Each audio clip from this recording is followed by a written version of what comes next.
तमिलनाडु के मुख्यमंत्री के पलानीस्वामी द्वारा तमिलनाडु में 2000 अम्मा मिनी क्लिनिक्स का उद्घाटन किया गया। ये क्लिनिक गरीबों को प्राथमिक स्वास्थ्य सेवा प्रदान करने के लिए स्थापित किए जा रहे हैं। संयुक्त राज्य अमेरिका ने काटसा अधिनियम के तहत तुर्की पर प्रतिबंध लगाए हैं। तुर्की पर ये प्रतिबंध रूस द्वारा निर्मित S-400 एंटी मिसाइल सिस्टम खरीदने के लिए लगाए गए हैं। डाक विभाग और इंडिया पोस्ट पेमेंट्स बैंक ने मिलकर एक नए डिजिटल भुगतान ऐप डाक पे को लॉन्च किया है। डाक पे पूरी तरह से भारतीय ऐप है। उपराष्ट्रपति वेंकैया नायडू ने 12वें गृह शिखर सम्मेलन का उद्घाटन किया। गृह का पूरा नाम है green rating for integrated habitat assessment. ये हरित भवन निर्माण को प्रोत्साहित करने से संबंधित है। 1971 के भारत पाकिस्तान युद्ध की 50वीं वर्षगांठ के मौके पर प्रधानमंत्री ने राष्ट्रीय युद्ध स्मारक में स्वर्णिम विजय मशाल को रोशन किया। 1971 में पाकिस्तान से बांग्लादेश को आज़ाद कराने में भारत की विजय को चिन्हित करने के लिए हर साल 16 दिसंबर को विजय दिवस मनाया जाता है। भारतीय रिजर्व बैंक जयपुर में स्वचालित बैंक प्रसंस्करण केंद्र ऑटोमेटिक बैंक प्रोसेसिंग सेंटर की स्थापना करेगी। भारतीय सेना अध्यक्ष जनरल MM नरवणे को सऊदी अरब ने गार्ड ऑफ ऑनर सम्मान से सम्मानित किया है। डाबर च्यवनप्राश का ब्रांड एम्बेसडर अक्षय कुमार को नियुक्त किया गया है। गुजरात सरकार ने राज्य में शादी समारोह के लिए ऑनलाइन पंजीकरण कराना अनिवार्य कर दिया है। यूनेस्को ने वर्ष 2021 को सतत विकास के लिए रचनात्मक अर्थव्यवस्था का अंतर्राष्ट्रीय वर्ष international year of creative economy for sustainable development घोषित किया है। संयुक्त राष्ट्र विकास कार्यक्रम UNDP द्वारा संयुक्त राष्ट्र मानव विकास सूचकांक 2020 जारी किया गया। इसमें 2019 के लिए देशों को रैंकिंग दी गई। 189 देशों में भारत 131वें स्थान पर रहा। 2018 के मुकाबले भारत की रैंकिंग में 2 स्थानों की गिरावट दर्ज की गई। 2018 में भारत की रैंक 129 थी। हालांकि भारत के मानव विकास सूचकांक मूल्य में बढ़ोतरी हुई है। 2018 में भारत का मानव विकास सूचकांक या HDI वैल्यू 0.642 थी, जो 2019 में बढ़कर 0.645 हो गई है। इस इंडेक्स में नॉर्वे को पहला स्थान दिया गया है। जीवन प्रत्याशा, शिक्षा और प्रति व्यक्ति आय के आधार पर HDI निकाला जाता है। यूनाइटेड नेशंस एनवायरनमेंट प्रोग्राम ने Young Champions of Earth Prize 2020 के 7 विजेताओं की घोषणा की है। इन 7 विजेताओं में भारतीय इंजीनियर विद्युत मोहन भी शामिल हैं, जिन्हें एशिया एवं प्रशांत क्षेत्र से चुना गया है। YSR फ्री क्रॉप इंश्योरेंस योजना आंध्र प्रदेश के मुख्यमंत्री YS जगन मोहन रेड्डी ने लॉन्च की। इस योजना के तहत 2019 में जिन किसानों की फसल बर्बाद हो गई, उनके बैंक अकाउंट में रुपए भेजे जाएंगे। एशिया पैसिफिक ब्रॉडकास्टिंग यूनियन के उपाध्यक्ष पद के लिए प्रसार भारती के CEO शशि शेखर वेम्पति को चुना गया। स्टील सेक्टर में 2020 के लिए golden peacock environment management award SAIL अर्थात Steel Authority of India Limited को दिया गया। सेल लगातार 2 वर्षों से यह अवार्ड जीत रहा है। उत्तर प्रदेश के रामपुर में 23वें हुनर हाट का आयोजन किया जा रहा है, जो 18 दिसंबर से 27 दिसंबर तक चलेगा। इसका आयोजन केंद्रीय अल्पसंख्यक मंत्रालय द्वारा किया जा रहा है। इसकी थीम है जान भी जहान भी। हल्दीबाड़ी चिल्हाटी रेल लिंक भारत और बांग्लादेश के बीच चालू होने वाला 5वां रेल लिंक बन गया है। अभी तक भारत एवं बांग्लादेश की सीमाओं के बीच 4 लिंक चालू थे। हल्दीबाड़ी भारत में है, जबकि चिल्हाटी बांग्लादेश में है। कोरोना वायरस के कारण इस साल संसद का शीतकालीन सत्र आयोजित नहीं किया जाएगा। संसद के सत्र सत्रावसान एवं विघटन से संबंधित प्रावधान संविधान के अनुच्छेद 85 में हैं। 26 जनवरी 2021 को आयोजित होने वाले गणतंत्र दिवस समारोह के लिए मुख्य अतिथि के रूप में ब्रिटेन के प्रधानमंत्री बोरिस जॉनसन को आमंत्रित किया गया है। असम सरकार ने सभी सरकारी मदरसों और संस्कृत स्कूलों को बंद करने के प्रस्ताव को मंजूरी दी है। 9वें सतत पर्वत विकास सम्मेलन सस्टेनेबल माउंटेन डेवलपमेंट समिट 2020 का आयोजन देहरादून में किया गया। हाल ही में यूनेस्को ने क्रिएटिव इकोनॉमी पर बंगबंधु पुरस्कार शुरू किया है। बंगबंधु शेख मुजीबुर रहमान को बांग्लादेश का राष्ट्रपिता कहा जाता है। इन्हीं के नाम पर यह पुरस्कार शुरू किया गया। ओलिव रिडले कछुओं की सुरक्षा के लिए ऑपरेशन ओलिव भारतीय तटरक्षक बल इंडियन कोस्ट गार्ड द्वारा शुरू किया गया। महाराष्ट्र सरकार ने विकलांग व्यक्तियों को विभिन्न उपकरण देने के लिए महाशरद मंच की शुरुआत की है। रूस ने हाल ही में अंगारा A5 रॉकेट का सफल परीक्षण किया। ये रॉकेट काफ़ी भारी वजन ले जाने में सक्षम है। इसकी पेलोड कैपेसिटी 24.5 टन तक है। गोल्डमैन पर्यावरणीय पुरस्कार 2020 से पॉल सिनटवा को सम्मानित किया गया है। पॉल सिनटवा म्यांमार के रहने वाले हैं। हसलैब कंपनी ने भारत का पहला homeopathy health care mobile app launch किया है। यह ऐप होम्योपैथी द्वारा स्वास्थ्य देखभाल की अवधारणा पर आधारित है। हसलैब कंपनी की स्थापना 1962 में की गई थी। इसकी टैगलाइन है live life without side effects. Court of arbitration for sport ने रूस पर अगले 2 वर्षों के लिए किसी भी विश्व चैंपियनशिप में अपने ध्वज, नाम और राष्ट्रगान का उपयोग करने पर प्रतिबंध लगाया है। इन प्रतिबंधों का कारण रूस पर डोपिंग के नियमों के उल्लंघन के दोष का साबित होना है। अंतर्राष्ट्रीय प्रवासी दिवस इंटरनेशनल माइग्रेंट्स डे प्रतिवर्ष 18 दिसंबर को मनाया जाता है। इस वर्ष की थीम है री इमेजिनिंग ह्यूमन मोबिलिटी।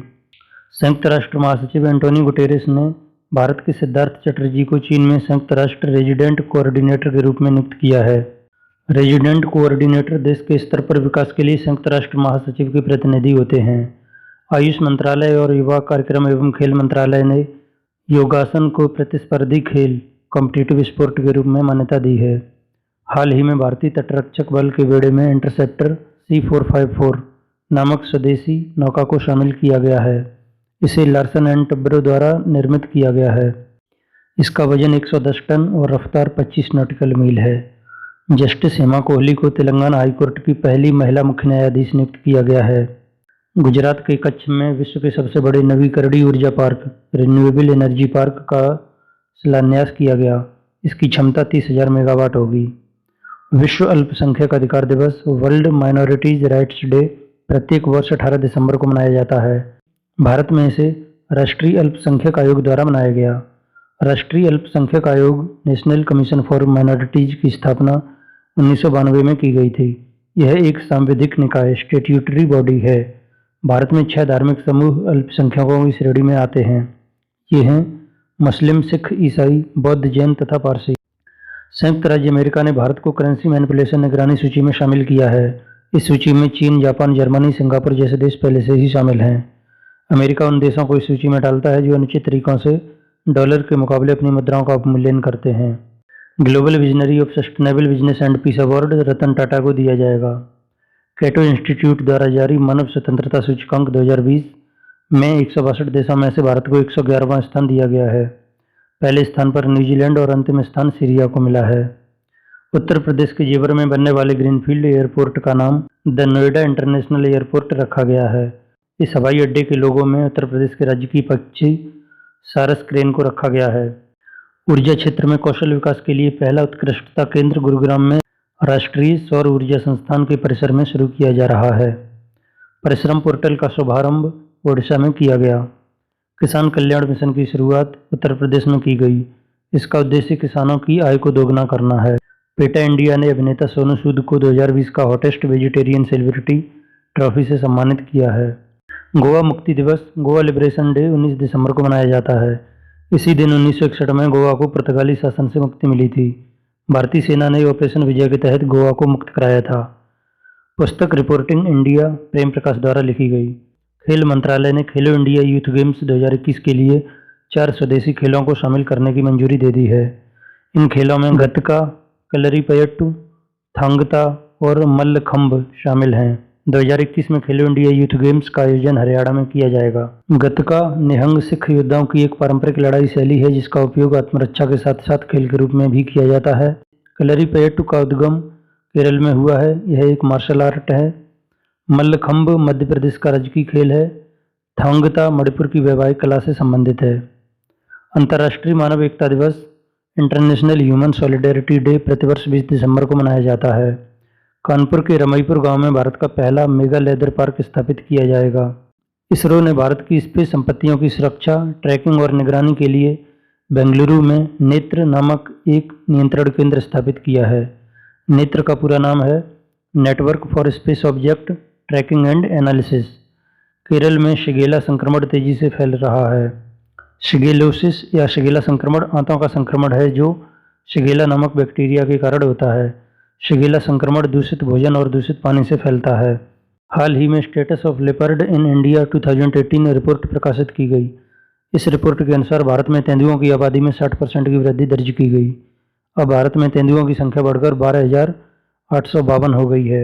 इनमें से मध्य प्रदेश में सर्वाधिक 3,421, कर्नाटक में 1783 और महाराष्ट्र में 1690 तेंदुए पाए गए। यूरोपीय संघ ने फाइजर और बायोएनटेक द्वारा विकसित कोरोना वायरस वैक्सीन को मंजूरी दे दी है। फाइजर वैक्सीन mRNA तकनीक का उपयोग करती है। अमेरिका ने प्रधानमंत्री नरेंद्र मोदी को लीजन ऑफ मेरिट पुरस्कार से सम्मानित करने की घोषणा की है। प्रधानमंत्री मोदी के अलावा ऑस्ट्रेलिया के प्रधानमंत्री स्कॉट मॉरिसन और जापान के पूर्व प्रधानमंत्री शिंजो आबे को भी लीजन ऑफ मेरिट पुरस्कार से सम्मानित करने की घोषणा की गई है। ASSOCHAM Enterprise of the Century Award से रतन टाटा को सम्मानित किया गया है। 6वें भारत अंतर्राष्ट्रीय विज्ञान महोत्सव इंडिया इंटरनेशनल साइंस फेस्टिवल का आयोजन 22 से 25 दिसंबर के बीच किया जा रहा है। इस वर्ष की थीम है आत्मनिर्भर भारत और विश्व कल्याण के लिए विज्ञान, science for self reliant India and global welfare. Bharat की पहली hypersonic wind tunnel test facility का उद्घाटन रक्षा मंत्री राजनाथ सिंह द्वारा हैदराबाद में किया गया।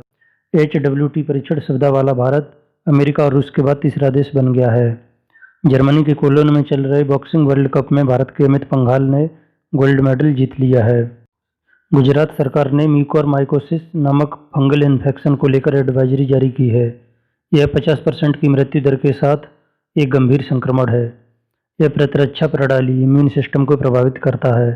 कोविड-19 संक्रमित मरीजों में म्यूकोरमाइकोसिस रोग आम हो रहा है। म्यूकोरमाइकोसिस एक कवक संक्रमण है जो गले और नाक के एरिया को संक्रमित करता है और फिर पूरे शरीर में फैल जाता है। राष्ट्रीय गणित दिवस नेशनल मैथमेटिक्स डे हर साल 22 दिसंबर को मनाया जाता है। 22 दिसंबर 1887 को भारत के महान गणितज्ञ श्रीनिवास रामानुजन का जन्म हुआ था। साल 2012 में पूर्व प्रधानमंत्री मनमोहन सिंह ने इस दिन को नेशनल मैथमेटिक्स डे घोषित किया था। राष्ट्रीय किसान दिवस 23 दिसंबर को मनाया जाता है। यह दिवस भारत के पूर्व प्रधानमंत्री चौधरी चरण सिंह के जन्मदिवस पर मनाया जाता है। BBC sports personality of the year 2020 का खिताब लुइस हैमिल्टन को दिया गया। ये इंग्लैंड के फार्मूला 1 रेसर हैं। SK सिंघल बिहार के नए DGP बनाए गए। सुजीत नामक निगरानी पोत को हाल ही में भारतीय तटरक्षक बल में शामिल किया गया। सेहत स्वास्थ्य बीमा योजना जम्मू कश्मीर के उन लोगों के लिए लाई जा रही है जो आयुष्मान भारत योजना के अंतर्गत कवर नहीं किए गए थे। उत्तर प्रदेश में ग्रामीण क्षेत्रों में जमीन जायदाद के उत्तराधिकार संबंधी विवादों के निस्तारण के लिए वरासत अभियान शुरू किया गया है।